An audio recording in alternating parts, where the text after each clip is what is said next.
Welcome everybody back to the Monday Night Wars. This is the WWF side, week 45. This is the 172nd episode of Monday Night Raw. It went on the USA Network from the Key Arena in Seattle, Washington. Raw took place August 12th, 1996.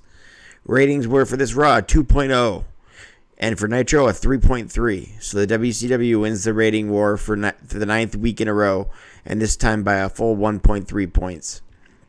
So now after this week's loss, the total scoreboard through 45 weeks is 17 wins for WWF Raw, 26 losses to Nitro, and 2 draws. So a 17, 26, and 2 record for the WWF. Not very good as they lose their 9th week in a row of the 2 whole years, or 83 weeks, whatever it is, for Bischoff's winning streak. We'll find out soon because all these losses are starting to pile up for the WWF, and this is a big loss, 3.3 to 2.0. That's a 1.3 difference. This was brought to you by Vince McMahon and Jerry the King Lawler. Lawler's back in the commentary seat after last week he was gone. It was Jim Ross that was there last week because the King was in action versus Aldo Montoya.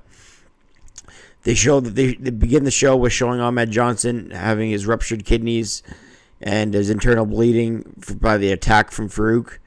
And after Farouk Assad debuted with the attack, and then after Ahmed continued to wrestle, winning the Battle Royal and then getting kicked in the end by Farouk again. So Ahmed Johnson's out of action and his IC title is vacated, as is the match. Winning the Battle Royal made the winner of SummerSlam's main event face off the winner of the Battle Royal. So Ahmed Johnson will not be at the match after SummerSlam where to face HBK or Vader. Not to make that too complicated, but Ahmed's out, so there's going to be a new challenger. Open things up with Farouk Assad making his WWF debut versus Skip. Farouk Assad obviously had Sonny. He had the silver helmet, the blue outfit, the gladiator outfit, and Sonny in his side. During the match, a scroll appeared on the screen saying to stay tuned for the WWF to see what Vader has planned for Shawn Michaels. Farouk Assad tosses Skip to the outside as Sonny's former man takes on her new man. Skip caught in midair, hitting a fallaway slam on Skip as Farouk Assad continues to dominate Skip, slamming him to the canvas, and Sonny loves it. Farouk with another scoop slam, just slowly applying his offense. Big power moves to Skip. Skip all of a sudden got an inside cradle out of nowhere, but Farouk leveled him with a big boot and then a clothesline. Then a slam off the side ropes, and then another scoop slam. Skip beneath Farouk Assad as Sonny reacts to a big power slam once again off the side ropes. Then a gut wrench. It looks like he's going to hit a gut wrench attempt, but he hits the Dominator. In the end, Farouk wins his debut with the Dominator at 434, which Vince McMahon calls a devastating maneuver. So at 434, Farouk goes 1-0 in the WWF. All of a sudden, Clarence Mason takes his new client out, and the guy that he's been trying to get into the WWF, and it's Crush, comes out with his new gray vest and his shades and his piercings. He's a lot less muscular than the last time we've seen him. He's leaner. He takes on Savio Vega. So this is the return for Bryan Adams, also known as Crush. This was Crush's surprise return after an 18-month absence. Prior to the bout, Jake the Snake Roberts called into the commentary table to tell Jerry the King Lawler that he needed to get his revenge at SummerSlam, and enough is enough with all the liquor jokes. Clarence Mason did guest commentary for this match and said that while Crush had been arrested on weapons and drug charges, he was never convicted for the crimes. During the match, a scroll ran across the screen saying the state's turn to hear Bret Hart's comments on his future possible retirement. Vince McMahon does his, "That's gotta be Kane! That's gotta be Kane!" voice when Crush comes out. He goes, "Crush! That's Crush! The monster is back!" Crush and Vega go, sorry if that's loud into the microphone, not sure. But yeah, that's what Vince McMahon said when Crush came out. Crush and Vega go at it in a singles match following the Farouk debut. A preview of a trio that's soon to follow in the coming months, Farouk, Savio, and Crush. They would form a nation, or originate a nation. Crush with the lariat choking out Savio Vega and drops his elbow into the throat of Savio, working on the upper portion of Vega, his ribs and his neck and his head area, as well as his abdomen. Crush on the outside drives his head into the ring post. He, like a long dart, like Kevin Nash threw Rey Mysterio 2 weeks ago on Nitro into the trailer. That's how Crush throws Savio Vega into the ring post on the outside, like a long dart. Crush then gets on the back of Vega and slowly, methodically takes him down and wears him down with a camel clutch. Savio Vega with a spin kick to Crush. That's how he eliminated himself from the week before his Battle Royal when he spinning heel kicks Goldust. That's how he got eliminated from the Battle Royal.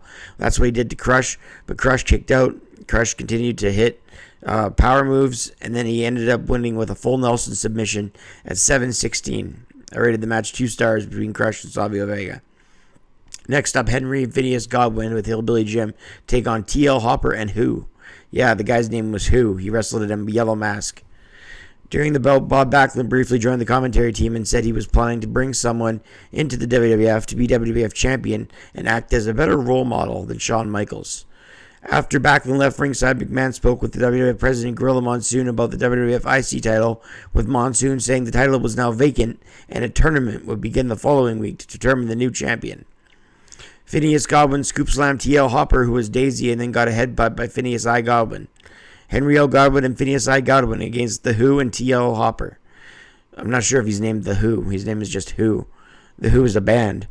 Betsy the Plunger is TL Hopper's manager, and she stayed on the apron. Can't believe I just said that. Phineas worked over by Who and Hopper, who made frequent tags trying to cut off the half of the ring, but the Godwins would tag in back, and Henry would slam TL Hopper to the canvas. It's no wonder Nitro beat Raw on this night by 1.3. They beat them again 3.3 to 2.0. Not only was this kind of shit that was going on Nitro, not only with the shit that was going on Raw, rather, but Nitro had like a great card. They had like a super card on this Nitro, so it's no wonder they won by 1.3. The New World Order had their theme, the vignettes. They started to wrestle on Nitro, not to mention the great action outside the NWO with the Benoits, Mysterios, Ultimo Dragon, Guerreros, Malenkos. They had so much talent, and then you turn on Raw and you watch this match, the Godwins versus TL Hopper and Who. This match shouldn't have been longer than 2 minutes, but unfortunately it went 5 minutes and it felt like 30. Henry Godwin gets the win after a slop drop. Godwin's win at 5:31 over TL Hopper and Who. I gave the match a quarter of a straw just because I don't like to give out duds, but it was close to one. This show a video package of Brett and his time off, and he talks about the future. Next up, we have our main event, Shawn Michaels with Jose Lothario taking on Owen Hart with Jim Cornette. This is just days before SummerSlam, 6 days. This is the SummerSlam go-home show after all. And Shawn Michaels is going to defend his WWF title against Vader. This is a non-title match with Owen. Cam Cornette wants to soften him up before SummerSlam. Shawn and Owen lock up with an arm wringer, and then HBK goes behind for an armbar and a hammerlock. Owen does his front flip, then an armbar himself. HBK with a sweeping drop to a hold leg over Owen, and Owen thinks he puts Shawn on the floor as he skins the cat and points to his head. Then flies over with head scissors by Shawn to Owen to the floor as HBK skins the cat, and then leaps over with a suicide dive crossbody to the floor. Incredible athleticism and a great offensive exchange. Shawn Michaels holds him close down to the mat, and then a crossbody takes him over. I've said it before, I like Shawn and Owen's chemistry better than Shawn and Brett. Owen with leaping forearm and reversed hard sternum into the corner by Shawn Michaels. A hard sternum bump into the corner by Shawn Michaels. He leapfrogs Owen, but Owen hits a beautiful overhead belly-to-belly suplex. Owen with a backbreaker and a camel clutch. HBK gaining momentum, and then Owen hits a missile dropkick off the top rope. Owen then with HBK down goes for the sharpshooter, but HBK counters it into a bridge and a pinning combination. Owen kicks out. We go to the second commercial of the match, and when we come back, HBK picks up momentum, hits his elbow drop, tunes up the band, but then Vader comes out from the back, and HBK drop kicks Vader off the apron, and then Owen goes for a move, but HBK hits a super kick, and then Owen gets up again from HBK, and then Shawn Michaels hit another super kick. So after 2 super kicks and dropping Vader off the apron, Shawn wins at 9:05. Gave the match 3 stars and a quarter. It was great. I gave the Raw overall a 5 out of 10. This show didn't deserve much better. They lost 3.3 to 2.0 in the night in the ratings, but a 5 out of 10 because of the great HBK Owen Hart main event, and because of the return of Crush and the debut of Farouk. So I'll be fair and just say this episode got a 5 out of 10. We'll see what happens the night after SummerSlam. I remember that being a pretty decent Raw, so we'll tune in for next week's Raw. This one got a 5 out of 10, the go-home show to SummerSlam. We'll see what next week's gets. I'm Brett Mix, and I'm out.